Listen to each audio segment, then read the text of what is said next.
విశాఖ రామానాయుడు భూముల వ్యవహారంలో జగన్ ప్రభుత్వానికి ఎదురుదెబ్బ తగిలింది. రామానాయుడు స్టూడియో భూములను లేఅవుట్ చేసి విక్రయించడంపై సుప్రీంకోర్టు స్టే విధించింది. దీనిపై మార్చి 11లోగా స్పందించాలని ఆదేశించింది. ఈ మేరకు రాష్ట్ర ప్రభుత్వానికి ప్రతివాదులకు సుప్రీంకోర్టు నోటీసులు జారీ చేసింది.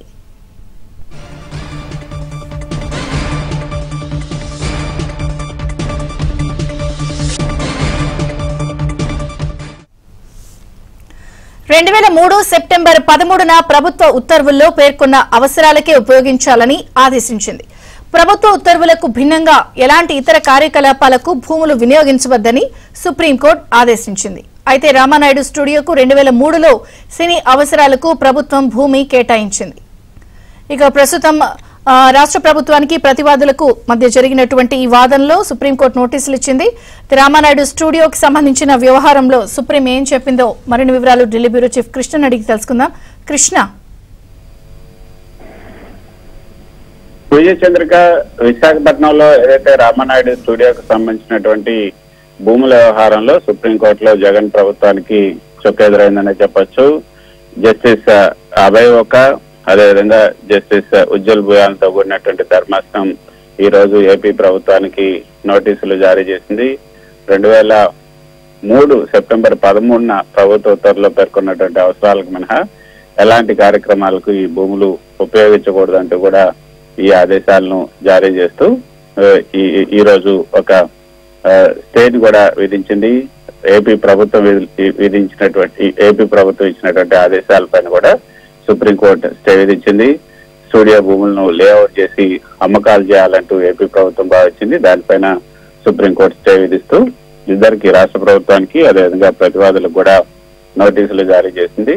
రామానాయుడు స్టూడియోకి 2003లో సినీ అవసరాలకు వినియోగించుకునేందుకు 35 ఎకరాలను అప్పటి ప్రభుత్వం కేటాయించింది. అయితే స్టూడియో కేటాయించిన భూమిని కోస్టల్ నిబంధనలకు విరుద్ధంగా లేఅవుట్ చేసి ఇతర కార్యక్రమాలకు వినియోగించుకునేందుకు రాష్ట్ర ప్రభుత్వం అనుమతించింది. రాష్ట్ర ప్రభుత్వం ఇచ్చినటువంటి ఆదేశాలను హైకోర్టులో విశాఖ ఈస్ట్ ఎమ్మెల్యే వెలగపూడి రామకృష్ణ సవాల్ చేశారు. అయితే అప్పుడు సీజేగా ఉన్నటువంటి పీకే మిశ్రా ఈ యొక్క ఆదేశాలు దీనిపైన చేయడానికి కానీ దీన్ని విచారించడానికి కానీ అంగీకరించలేదు. దాంతో హైకోర్టు ఆదేశాలను సుప్రీంకోర్టులో వెలగపూడి రామకృష్ణ సవాల్ చేశారు. ఈ పిటిషన్ పైన ఈ రోజు జస్టిస్ అభయ్ ఓకా, జస్టిస్ ఉజ్జల్ భుయాలతో కూడినటువంటి ధర్మాసనం విచారించింది.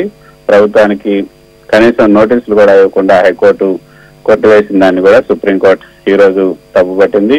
రామకృష్ణ బాబు పిటిషన్ పైన విచారణ జరిపినటువంటి సుప్రీం ధర్మాసనం అసలు భూమి ఎందుకు కేటాయించారు, ప్రస్తుతం లేఅవుట్ వేశారా, కార్యకలాపాలు చేపట్టారని కూడా పిటిషనర్ న్యాయవాదిని ప్రశ్నించింది.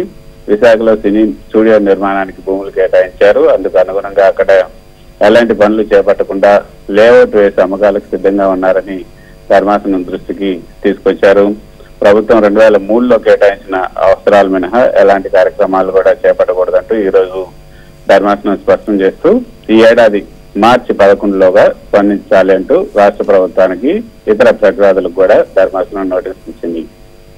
విజయచంద్రిక, అంటే ప్రధానంగా పిటిషనర్ ఏ అంశాలు కోర్టు దృష్టికి తీసుకొచ్చారు, వారితో ఏమైనా ఏకీభవించారా? పిటిషనర్ తీసుకొచ్చినటువంటి అంశాలు ప్రధానంగా రాష్ట్ర ప్రభుత్వం ఏదైతే విశాఖ రామానాయుడు స్టూడియో భూములను లేఅవుట్ వేసి అమ్మకాలు వేయటానికి వ్యతిరేకంగానే ఈ యొక్క పిటిషనర్ తన పిటిషన్ లో ప్రధానంగా అభ్యంతరాలను వ్యక్తం చేశారు. ఆ అభ్యంతరాలనే సుప్రీంకోర్టు కూడా అంగీకరించింది. సో ప్రస్తుతానికి అయితే ఈ ఏపీ ప్రభుత్వం తీసుకున్నటువంటి నిర్ణయాన్ని స్టే విధించింది. స్టే విధించడంతో పాటు నోటీసులు కూడా జారీ చేసి మార్చి 11వ తేదీలోగా స్పందించాలి అని చెప్పింది. అంతేకాకుండా అసలు ఈ స్టూడియో నిర్మాణానికి భూములు ఎలా కేటాయించారు, అక్కడ ఏమేమి పనులు జరుగుతున్నాయి, ఇప్పటి వరకు జరిగినటువంటి పనులేంటి, సో మిగతా ఎంత భూమి ఇంకా అక్కడ కేటాయించినటువంటి పనులకు కాకుండా వేరే దేనికైనా వాడుకుంటున్నారా, వీటన్నిటిపైన కూడా ప్రశ్నించింది. వాటన్నిటికీ తగిన విధంగానే పిటిషనర్ తరపు న్యాయవాది సమాధానం ఇచ్చారు. సో దానికి అంగీకరించినటువంటి ఈ యొక్క ధర్మాసనం ఈ నెల మార్చి 11లోగా రాష్ట్ర ప్రభుత్వం ఇతర ప్రతివాదులు కూడా స్పందించాలంటూ నోటీసులు జారీ చేశారు. Right, thank you.